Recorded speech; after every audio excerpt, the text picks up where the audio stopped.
Hablemos. Voces especializadas en ciencias sociales y humanidades. Historia, antropología, literatura, estudios políticos e internacionales, agua y sociedad. Divulguemos la ciencia. Hablemos.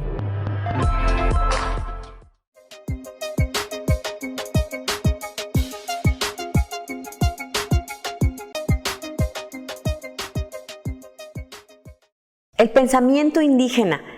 ¿Qué significa ser indígena en el siglo XXI?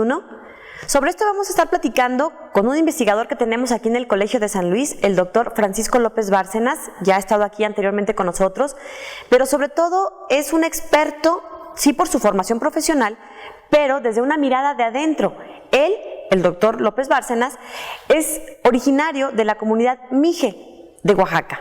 Así que bueno, tenemos esta doble visión muy rica que por supuesto nos hará un programa mucho más completo, divertido, nos va a compartir anécdotas, cifras, datos científicos efectivamente, pero sobre todo muy al alcance de todos, para que usted y yo lo entendamos. El pensamiento indígena contemporáneo es nuestro tema de hoy. Vamos a comenzar. Bienvenidos, gracias por estar con nosotros.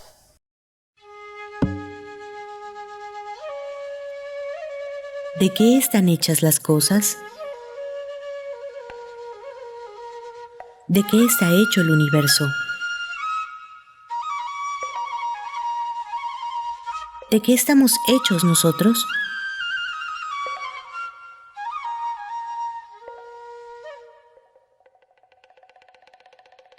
Reflexionar esto nos da un indicio, una dirección como sociedad. ¿A dónde vamos? Es tan necesario conocer cómo pensaban nuestros ancestros, así como indagar acerca de cuál será el papel del indígena en la construcción de un nuevo país, con lo que será posible estudiar nuestra cultura, nuestra lengua y nuestro pensamiento. No podemos concebir las formas de pensar de los pueblos contemporáneos sin considerar el pensamiento de los pueblos que nos dieron origen e identidad. ¿Cómo construyen los indígenas su pensamiento para enfrentar los problemas del presente siglo? ¿Qué significa ser indígena en el siglo XXI? Territorios indígenas, cultura y lengua, formas de gobierno indígena, desarrollo y buen vivir. Resulta una verdadera fiesta del pensamiento y la palabra reunirse para conjuntar esfuerzos, reflexionar y analizar el pensamiento de nuestros ancestros, con el objetivo de generar espacios de encuentro académico entre los estudiosos del pensamiento indígena contemporáneo y resaltar la importancia de los trabajos de investigación realizados por indígenas para contribuir a la construcción de una sociedad multicultural y una vida digna para todos. El Colegio de San Luis. ¿Qué tal? ¿Cómo están? Bienvenidos a este espacio. Nos da mucho gusto retornar con ustedes a través de este programa Hablemos desde el Colegio de San Luis. Como ustedes saben, en esta institución somos un centro público de investigación especializados en ciencias sociales y humanidades y hoy retomamos las transmisiones de nuestro espacio de televisión. Nos da mucho gusto porque además tenemos un tema particularmente sensible para México y particularmente importante para nuestro estado, San Luis Potosí. Y es que vamos a hablar sobre pensamiento indígena. Y ustedes dirán, bueno, ¿y cómo para qué ocuparnos del pensamiento indígena precisamente? Bueno, pues tenemos un experto. Ustedes ya lo conocen, es un investigador de casa, es el doctor Francisco López Bárcenas. Él es doctor en desarrollo rural y trabaja con nosotros acá en el programa Agua y Sociedad. Y justamente hace unos días, recientemente se llevó a cabo el segundo coloquio de pensamiento indígena que reúne a expertos de todo el país y que precisamente abordan estos temas. Así que quédese con nosotros, esperamos que pueda ser un momento interesante con esta charla en la que en el lenguaje común, el de usted, el mío, procuraremos que, bueno, pues se vierta aquí información interesante porque nuestro invitado, como le digo, pues es un experto. Doctor, gracias por acompañarnos. Muchas gracias a ustedes. Bueno, pues vamos a comenzar.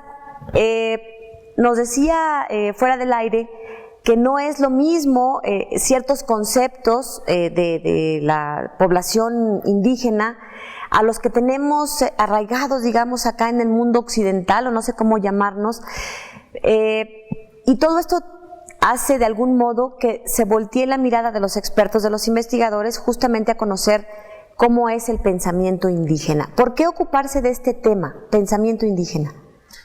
Muy buena pregunta. Yo creo que hay que preocuparse por él, primero porque existe. Segundo, porque efecto de la globalización en el mundo, los estados cada día que pasa se van descubriendo multiculturales.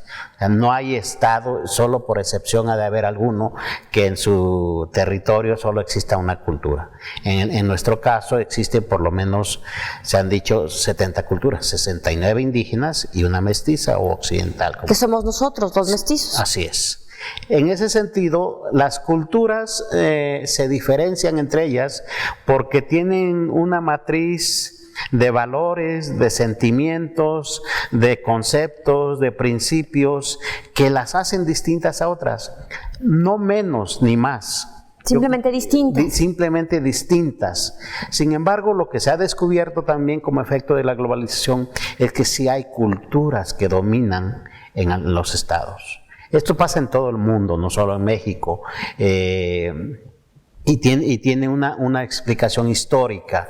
En el siglo XV, en 1490, por allá, cuando invade España, lo que ahora es América Latina, lo que para nosotros, lo que es México, ahora era el Pananáhuac, o por lo que para los del sur sería Abya Yala. Están sucediendo cosas que van a poner a Europa como cultura dominante. Una de ellas es que invaden acá, pero al mismo tiempo están expulsando a los árabes de su territorio. Esto le da una connotación a Europa que va a hacer que domine los mercados y que económicamente se vuelva un imperio, y al ser un imperio comienza a imponer su cultura como si fuera universal. Ya está claro ahora que no es así. Sin embargo, en muchas cosas seguimos pensando así. Esta situación es un poco dicotómica porque, por un lado, reconocemos que somos países multiculturales, pero seguimos pensando como si fuéramos monoculturales. Y de ahí la importancia del pensamiento indígena. Históricamente también en nuestro país, pues ha tenido diversos tratos lo indígena. Los primeros misioneros que llegaron, pues muchos se ocuparon incluso de las lenguas, de aprender las lenguas, de escribir las lenguas, de enseñarle a los indígenas el español, por otro lado. En el siglo XIX se olvidó todo. Se pensó que había que homogeneizarse. En el siglo XX el Estado promovió una política hacia pueblos indígenas que se llamó indigenismo, y ahora se habla de multiculturalismo, ya algunos hablan de desarrollo con identidad. Pues, sin embargo, a mí me parece, y a muchos que participamos en este segundo coloquio sobre pensamiento indígena contemporáneo, pensamos que hay varios problemas ahí. Primero, que en mucho de lo que se está haciendo, el esfuerzo desde el Estado, se sigue reproduciendo este colonialismo cultural. Y nosotros pensamos que hay que superar eso para valorizar completamente las culturas. ¿En qué estamos pensando? Estamos pensando principalmente, como bien decías al principio, que estas culturas tienen sus propias matrices y sus propios patrones de reproducción que hay que sacar a la vista. O sea, sus propias formas de vida, de entender la vida. De entender la vida. Por ejemplo, por decir algo, ¿qué sería para una persona mestiza o de cultura occidental la idea de orden? Por poner algo. Bueno, pues que se permita a la gente tener tranquilidad, que sienta seguridad, que uno va a la policía si hay un problema, o va a los jueces si no se resuelve. Sí, está bien. pero para lo indígena es probable que sea otra cosa, por decir algo. Es muy probable que el orden pase también por su relación con los dioses o con sus antepasados o con otros seres que nosotros no vemos pero que en la concepción de ellos existen, y entonces comienzan los rituales, comenzamos a ver rituales entre ellos, o comenzamos a ver danzas que para ellos son sagradas, o comenzamos a ver cierto tipo de cosas que ellos hacen y que nosotros no hacemos. Otro ejemplo que me gustaría que nos comentara es lo que me está también fuera del aire, el concepto, por ejemplo, de pobreza. Sí. Mire, tuve alguna vez una experiencia con la antropóloga Aida Castilleja, ella es ahora secretaria técnica del INA, pero estábamos en la comunidad de Cherán. Se le acerca una persona que la conocía, a ella de mucho tiempo, y le dice: qué pobre sigues, Aida. Y bueno, pues yo me sorprendí porque la conozco y no es tan pobre. Le dije: ¿qué te quiso decir? Que ando sola, que no tengo a nadie ni con quien platicar. Y la idea de pobreza, primero, las familias indígenas no tienen en su concepción o no tienen en el centro a la persona, tienen a la familia. Es decir, yo soy Francisco López, aquí soy investigador del Colsan, soy doctor en Derecho. Eso no importa en mi comunidad. En mi comunidad importa que soy miembro de la familia López y que a través de la familia hacemos servicio y que a través de la familia podemos participar. Yo soy, por ejemplo, estoy de investigador ahorita aquí en el Colsan, pero también soy mayordomo en mi tierra. ¿No? Usted es de Oaxaca, ¿verdad? Yo soy de Oaxaca, de la región mixteca, y soy mayordomo de la Virgen de Guadalupe. Tengo que entonces estoy bien cuidando yo que la Virgen tenga lo que debe tener, cuidar su patrimonio. La Virgen tiene sus tierras, tiene sus vaquitas, tiene sus chivos, y bueno, hay que cuidarlos porque de eso se hace la fiesta. Y la fiesta no solamente es ir a echar trago y a convivir, es también generar un espacio lúdico en donde se pueden resolver problemas, ¿no? Pero decía, la idea de pobreza. De pobreza tiene que ver más con cuántos amigos, que en nuestro caso le decimos que es como, podríamos traducir como los cuates, ¿no? Los que nos echan la mano cuando los verdaderos amigos, ¿no? Los verdaderos amigos, exactamente. Entonces a esta persona le decían que estaba, Aida Castilleja, le decían que estaba sola porque la veían, pobre, porque la veían sola. Y sí, y si uno va a una comunidad nos van a decir que uno está pobre porque si va solo. ¿De qué grupo indígena pertenece esta comunidad Cherán? Purépecha. Están en Michoacán, Purépecha, ¿verdad? En Michoacán. Así es. Entonces, lo que vemos es que hay algunos conceptos que pueden parecer, pero que significan otra cosa. Vamos a hacer una pausa y vamos a regresar para continuar platicando con nuestro invitado de hoy en este espacio desde el Colegio de San Luis. Todavía hay mucho que abordar sobre pensamiento indígena contemporáneo. Regresamos.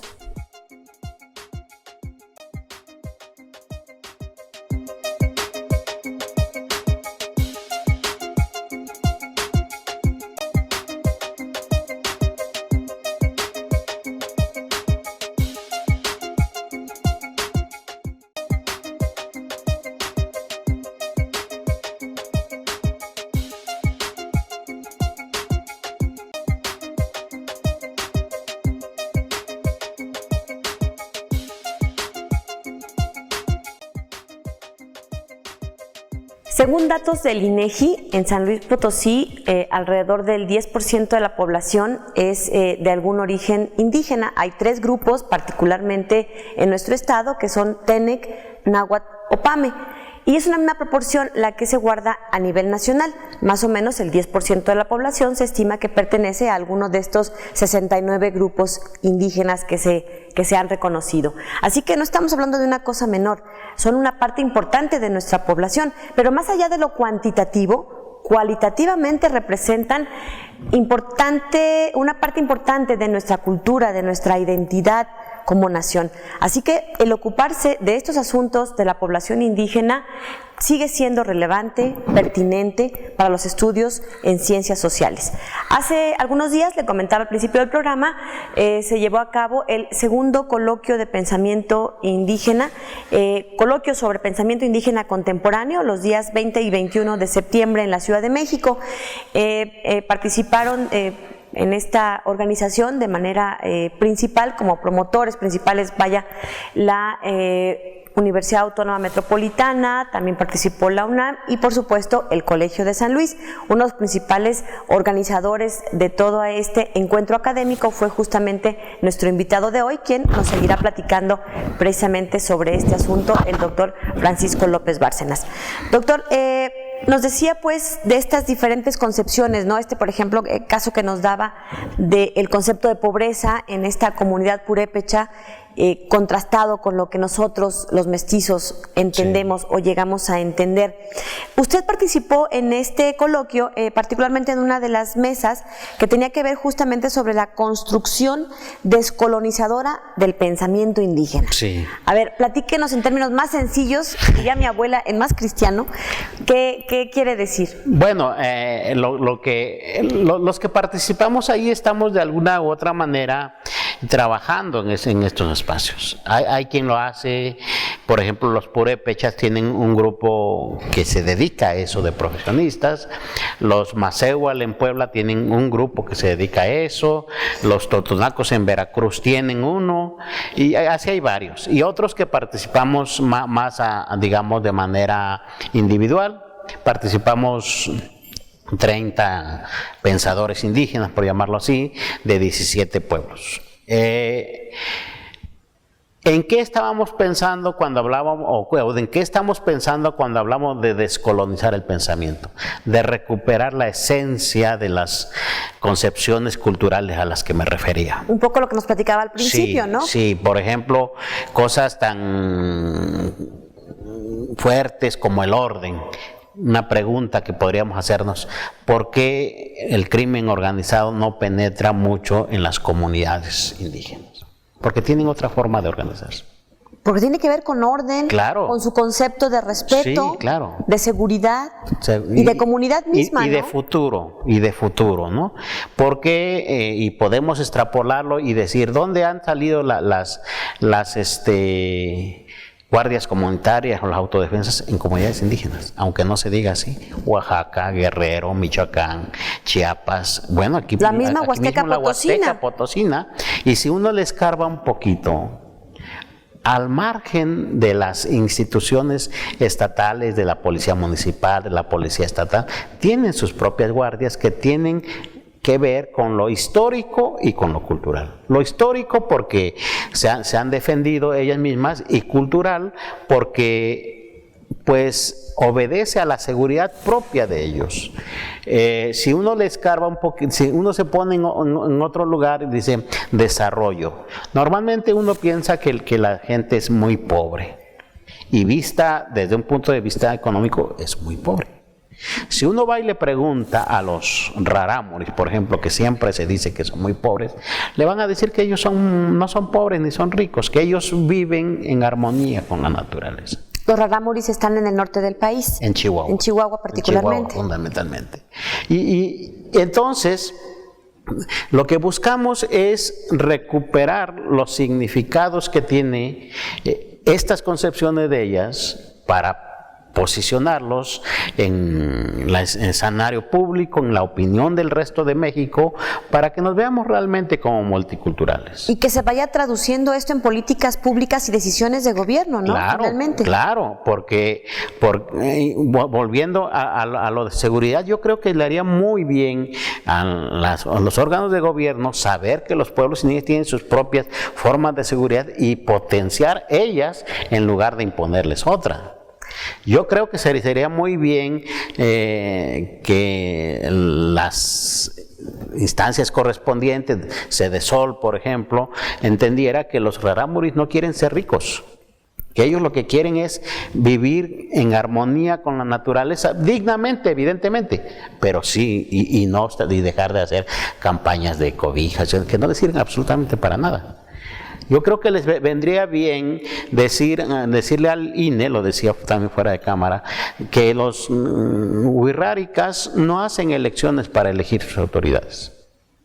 El maracame entra en trance y sueña. ¿El qué, perdón? El maracame. ¿Quién es el maracame? Es la máxima autoridad cultural entre los wixárikas. Eso es un concepto distinto de democracia a la que tenemos acá nosotros. Totalmente. Yo le preguntaba al tribunal, si les llega un caso de esos, ¿qué van a hacer ustedes? ¿No?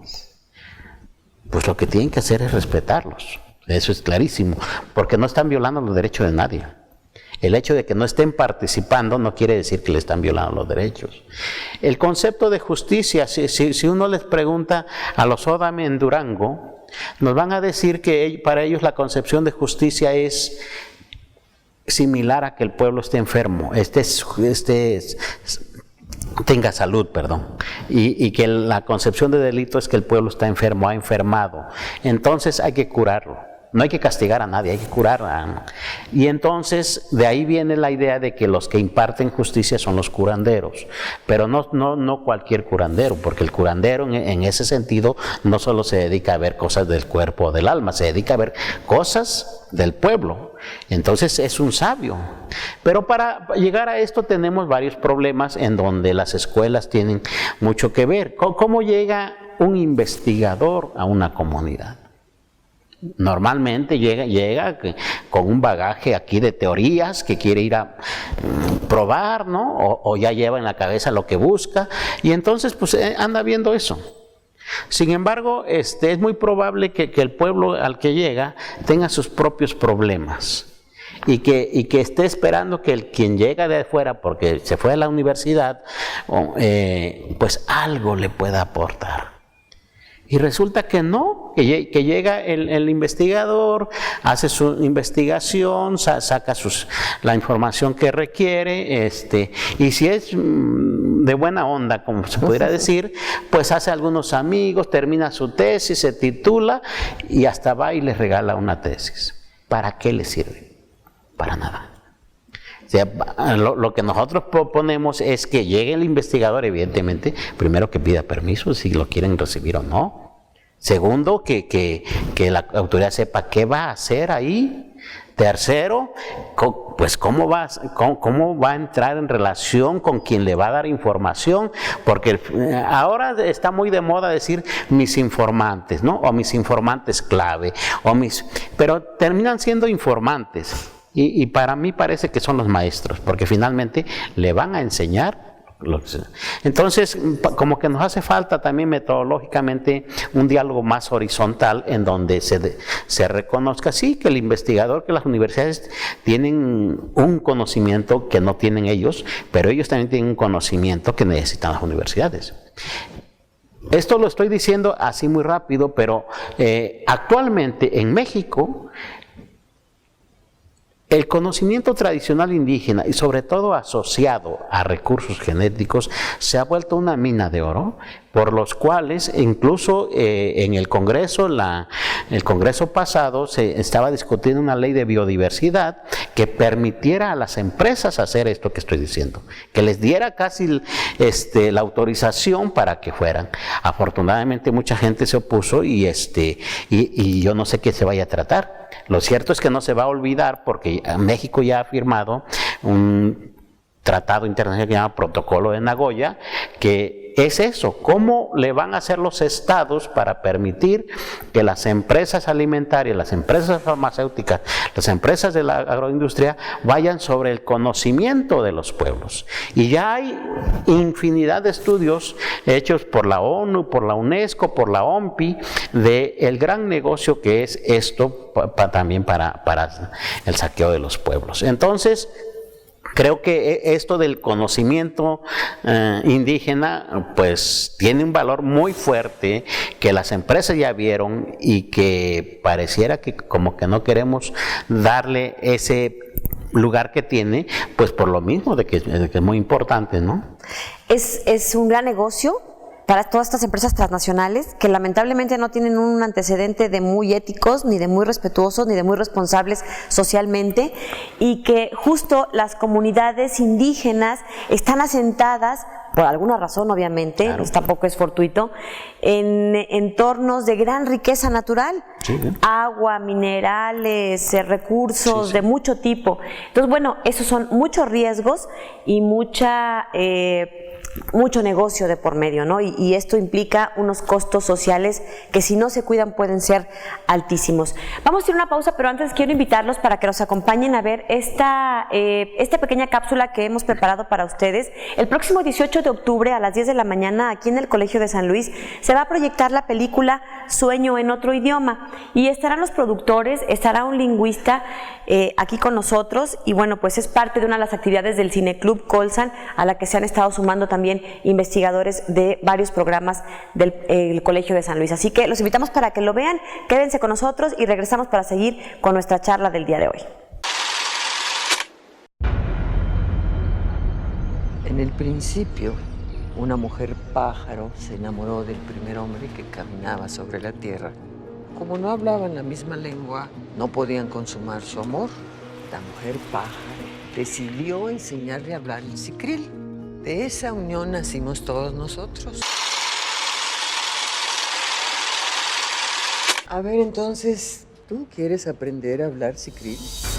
Haré lo posible. Mire, todo lo que deseo es grabar una serie de conversaciones en sicril entre usted y, de ser posible, don Isauro. Largo.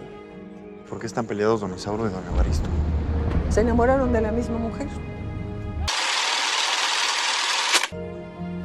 No se han hablado como en 50 años.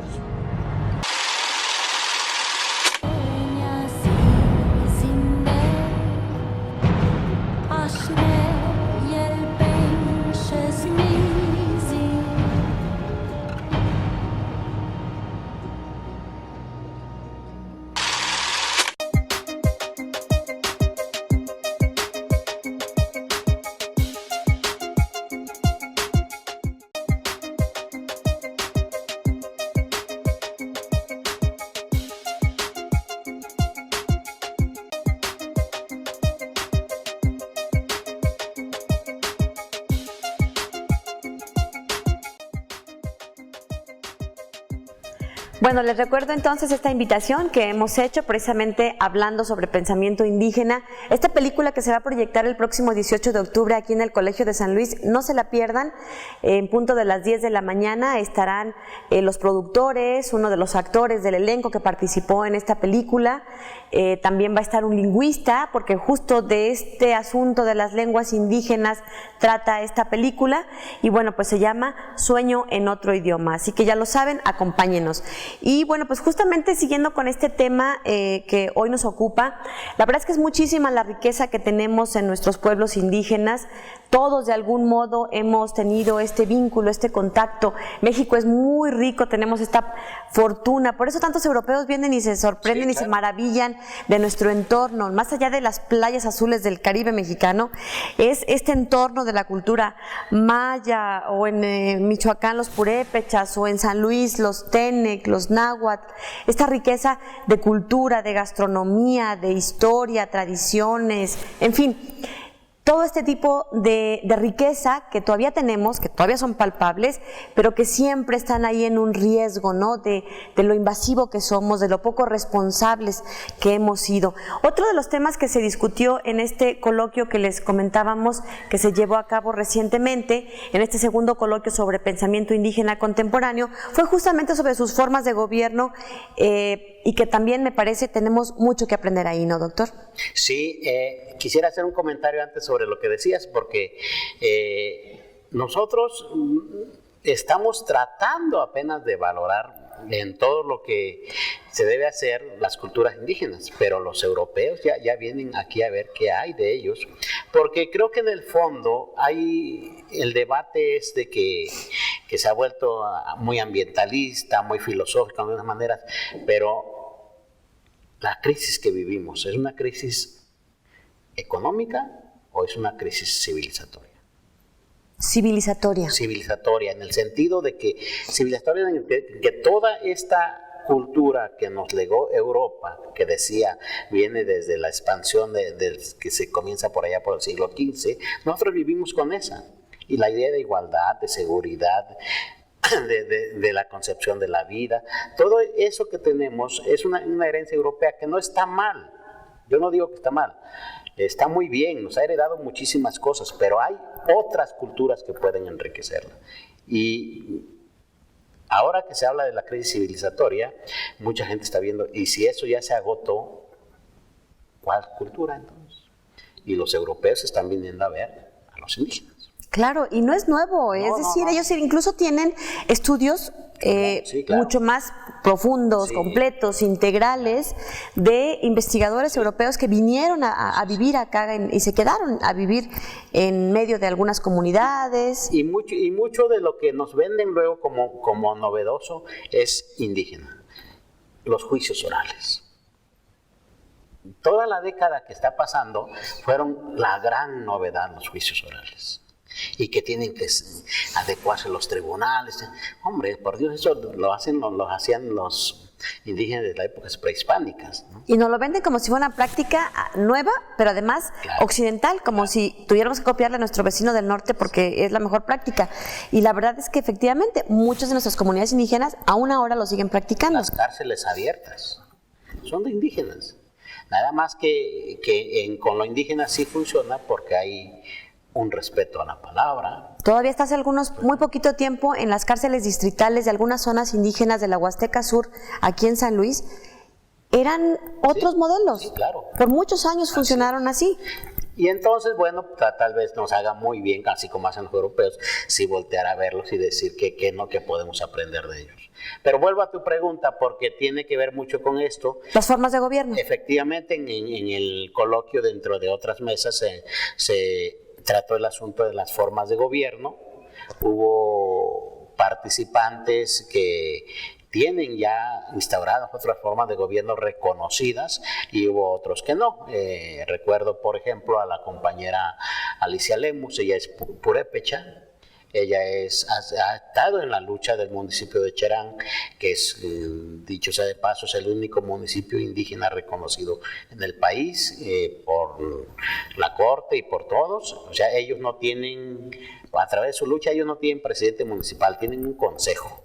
No tienen síndico, tienen un consejo, no tienen regidores, es un consejo, o sea, como ellos lo organizan. Bueno, ella exponía sobre todo por qué en Michoacán, un lugar en donde ha habido de todo, ha habido narcotráfico, ha habido autodefensas, ha habido luchas indígenas, por qué los otros se han deteriorado y el municipio de Cherán no. Y justamente ella dice porque nuestro gobierno está basado en los valores purépechas.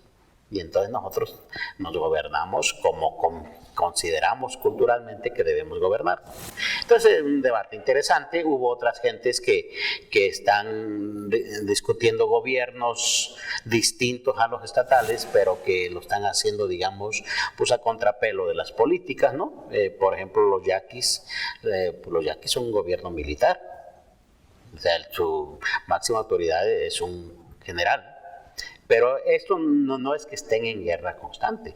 Lo que sucede es que los yaquis históricamente pues vivieron enfrentamientos militares muy fuertes con el Estado y esa fue la estructura que les quedó. Entonces eso es lo que ellos explicaban. Hay distintas formas. Lo que se vio en el coloquio es que hay distintas formas de gobernarse y que en una sociedad que sí de veras se reclame pluricultural, pues deberíamos tomar medidas políticas, legislativas, institucionales para que esto sea posible, ¿no? Y es que no aplica el mismo esquema, a lo mejor las mismas políticas públicas o las mismas prácticas desde el gobierno cuando estamos hablando de una nación multicultural, claro, como es México, ¿no? Exacto. ¿Cómo es justamente esto de desarrollo y buen vivir? ¿A qué se refiere? Esa fue otra mesa. Sobre todo se refiere a que en muchos lugares, en muchas comunidades, en muchos pueblos indígenas, la idea de desarrollo les ha hecho mucho daño. Vuelvo otra vez, muchos de las políticas asistenciales que se realizan a través de Sedesol, pues a ellos no les sirven porque es que no están pobres, es que así son, así que no tienen una cultura de acumulación. Entonces, pues no les interesa tener dinero en el banco, ni tener 2 o 3 casas, ni muchas vacas. Les interesa ir viviendo al día y estar bien con la naturaleza. Es otra forma de ver las cosas, ¿no? O al revés, se está viendo en la última década, como bien decías hace rato, allí en sus territorios están los recursos naturales y muchas empresas, sobre todo muchas empresas transnacionales, se están yendo sobre la minería. El petróleo, los hidrocarburos, la electricidad, el agua, los recursos genéticos. Entonces a ellos la idea de desarrollo, porque esto se hace en nombre del desarrollo, les ha hecho mucho daño. Entonces se está discutiendo qué otra manera puede haber de vivir bien que no sea desarrollo. Y bueno, ahí se retomó la idea de buen vivir, es un concepto muy del sur de América Latina, pero viendo también cómo sería, por ejemplo, de los que vienen de la región donde yo vengo, un concepto que se usa mucho, dice, Navaku Kanu Iño. ¿Y qué significa? Que significa lo que hace bien al pueblo. Un concepto distinto de desarrollo. Pero ¿qué es lo que hace bien al pueblo? Sería la pregunta siguiente, y es lo que le permite desarrollarse como pueblo. Es decir, tener su sistema de cargos, tener su forma de sembrar, tener su forma de relacionarse con la naturaleza, con el resto de la sociedad. Es que esas formas de organización comunitaria, respetuosas, responsables, organizadas, son mucho de lo que tenemos que aprender todavía de este lado de los pueblos, ¿no? Sí. Doctor, vamos a ir a una pausa y vamos a ir platicando, y ahorita lo dejo para que nos comente regresando qué significa ser indígena en el siglo XXI, porque muchas de este trabajo en las comunidades indígenas, de voltear la mirada, nos la retrataba el doctor al principio del programa en este recorrido que nos hizo, una especie de recorrido histórico muy rápido de qué estaba pasando en nuestro país en el siglo XIX, en el siglo XX y más recientemente, digamos, en nuestro pasado más reciente a partir del movimiento del EZLN. Vamos a regresar, antes los dejo con nuestra recomendación de novedad editorial. Continuamos.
De diversas maneras, de muy distintas prioridades, perspectivas y formas, el Estado mexicano se ha ocupado o intentado ocupar de estos asuntos que tienen que ver con la población indígena de nuestro país, algunos con más éxito que otros, algunos de plano con un fracaso rotundo, podríamos decir, pero siempre ha estado presente en México, ¿no? Esta mirada que se pretende hacia la población indígena.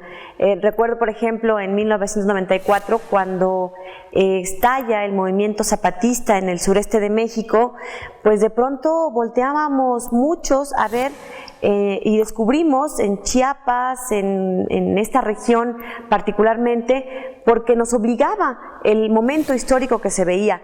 pero no sabíamos, por ejemplo, muchas de las implicaciones sociales que esto tendría.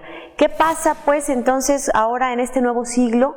¿Qué significa ser qué significa ser indígena en el siglo XXI? Sí, fíjate, perdón, pero quisiera contar una anécdota que me pasó el 1 de enero de 94. Yo trabajaba en un despacho particular. Usted es abogado de origen, ¿verdad? Sí, soy abogado de origen. Llego y pongo el periódico en el escritorio y mi secretaria se queda así asombrada y dice: licenciado, nos invadieron. Es que decía rebelión en Chiapas. Los indígenas en Chiapas rebelaron. Dice: licenciado, nos invadieron. Le digo: ¿quién? Pues esos indígenas, mire, se metieron al país. Y eso reflejaba mucho. Completamente. Y la cuento porque tiene que ver con lo que me preguntas también: ¿qué significa ser indígena? Yo creo bueno, lo que se dijo en el coloquio por la gente que participó es que somos gente como cualquier otra, pero tenemos una cultura distinta y tenemos algo que aportarle a la sociedad y que den oportunidad de aportarlo. Tenemos oportunidad de aportar en términos económicos, de otras formas de solidaridad, por ejemplo. Tenemos otras formas de ver el mundo, de relacionarnos con la naturaleza. Tenemos otras formas de concebir las cuestiones de género, por ejemplo, ¿no? Tenemos simplemente otra visión de las cosas y que son tan válidas como las que actualmente predominan, ¿no? Y bueno, queremos que cambie la realidad y queremos que la cultura de los pueblos pueda permear esta nueva sociedad que se pueda formar. Yo creo que en eso está lo indígena. Si uno lo relaciona con las otras mesas, por ejemplo, territorios, pues sí, también queremos que se respeten los territorios, ¿no? Como queremos que se sepa que que el patrimonio nacional también es patrimonio de nosotros, de los pueblos, y que tenemos derecho a compartirlo, ¿no? No solamente las transnacionales, por ejemplo. Entonces, creo que lo que hay ahí es una oportunidad, el significado que hay en lo indígena es una oportunidad y creo que ahora con el nuevo cambio de gobierno también aumenta esa oportunidad, ojalá y no se desaprovechara, de hacer una convocatoria más amplia de lo que hasta ahora se ha hecho y decir, a ver, ¿qué queremos hacer con esta cuarta transformación que nos ofrecen, no? Porque si no se hace eso, si solo van a ser como ha sido en las épocas pasadas, pues creo que vamos a tener un desencanto muy rápido. Como ustedes saben, el gobierno federal que está a punto de asumir en el próximo mes de diciembre ha comprometido de algún modo llevar a cabo una cuarta transformación en el país, y esto significaría un impacto social, legal, en muchas esferas de la vida de México. Y la verdad es que es una oferta que se está haciendo a la sociedad que lleva implícito un gran compromiso y pasar. ¿Qué esperarían ustedes de este nuevo movimiento, digamos, social y político? Personalmente, yo por un lado me preocupo y por otro lado, bueno, quisiera tener esperanzas. Me preocupo porque las tres transformaciones anteriores de las que se habla, la guerra de independencia, la guerra de reforma y la revolución, no estuvieron los indígenas. No estuvieron presentes los indígenas de manera activa, protagónica. De hecho, en la segunda, en la reforma, no solo no estuvieron, quisieron aprovechar para acabarlos. Con todo y don Benito Juárez de por medio. Ese sería otro tema de otro programa. Con todo y don Benito Juárez, yo no creo, como algunos compañeros investigadores, que don Benito Juárez haya estado en contra de los pueblos indígenas, pero sí creo que se ocupó de otras cosas, de la unidad nacional, restaurar la república, y no de lo indígena, aunque hay cosas muy interesantes, pero aún así, y con todo yo diría con Ignacio Ramírez, que era un chichimeca, pero un gran pensador y que defendió muchísimo. Si hubo alguien que defendió en el siglo XIX los indígenas fue Ignacio Ramírez. El nigromante. El nigromante. Hubo otros, evidentemente, pero no. Y ahora, pues tampoco he visto que hablen de esto que estamos hablando los indígenas. Lo que he visto son propuestas muy de lo que se hacía antes. Entonces, se habla de más participación política, se habla de consultarlo. Sí, está muy bien eso, hay que apoyar eso. Pero la manera y desde dónde, ese es el problema que tenemos. ¿Cómo le harían, qué propone usted para que desde la academia se recojan todo este tipo de intercambios, experiencias, conocimientos, por ejemplo, los que se recogieron en este coloquio? ¿Cómo hacerlos llegar a quienes están tomando decisiones? Bueno, en principio yo creo que abrir la matrícula, eso es importante. En otra dimensión diría revisar nuestras formas de investigación, con esto que decía hace rato, cómo llega uno a investigar las comunidades, con qué metodologías, cómo trata uno a la gente. ¿Qué le retribuye a lo mejor? ¿Qué le retribuye? Eso es importante. ¿Estamos haciendo investigación para ellos o solamente sobre ellos? Yo creo que es una pregunta interesante y creo que el colegio, lo creo porque lo he platicado con el presidente, pues hay posibilidades de incluir las lenguas como parte de las lenguas que se exigen para acceder a los grados, ¿no? A las maestrías, a los doctorados que se imparten, y también enseñar pues lengua, cultura, de los tres principales que decías al principio que tenemos. Creo que esas son algunas cosas que pueden ir apuntando desde la academia hacia valorar las culturas indígenas. Doctor, con usted vamos a inaugurar, antes de despedirnos, una nueva sección que el día de hoy vamos a poner en práctica. Y es preguntarle a nuestro invitado que nos recomiende alguna película que tenga que ver con el tema que hoy nos estuvo contando, particularmente en el caso de usted, bueno, pues sobre pensamiento indígena. ¿Qué película nos puede recomendar, una o más de una, para que nuestro auditorio, bueno, pues ahora es muy fácil en estas plataformas que hay y muchos medios con nuevas tecnologías, acceder a este material? ¿Qué película nos recomienda que tenga que ver con el pensamiento indígena? Bueno, una ya la mencionaste y yo me sumaría a la invitación a verla, ¿no? Sueño en otro idioma es más que lo que el título dice. Yo lo dejaría solo en eso. Es más que dice, no es solo un sueño en otro idioma indígena, es sueño en otro idioma, en otras formas de ver las cosas también. La dejaría ahí. Otra que me voy a permitir, pero solo me acuerdo del nombre, El abrazo de la serpiente. El abrazo de la serpiente es una película, si no estoy mal, colombiana, filmada en el Amazonas, y lo que cuestiona mucho es esta idea de ciencia contra conocimiento tradicional, ¿no? Y esta idea de desarrollo. Yo creo que es una muy buena película. Doctor, muchísimas gracias por habernos acompañado. No, a ustedes por la invitación. Bueno, ya ni tuvimos tiempo de platicar, pero bueno, son algunas de sus publicaciones, aquí las tenemos, pueden buscarlas, están a la venta aquí en la librería del Colegio de San Luis, y bueno, pues es parte del trabajo académico que ha desarrollado nuestro invitado de hoy. Estuvimos platicando el día de hoy con el doctor Francisco López Bárcenas, investigador aquí del Colegio de San Luis sobre pensamiento indígena. Gracias por habernos acompañado, los invitamos para nuestra próxima edición aquí desde el Colegio de San Luis. Gracias, pásela bien. Hasta la próxima. Conoce la agenda de eventos del Colegio de San Luis, del 24 al 28 de septiembre.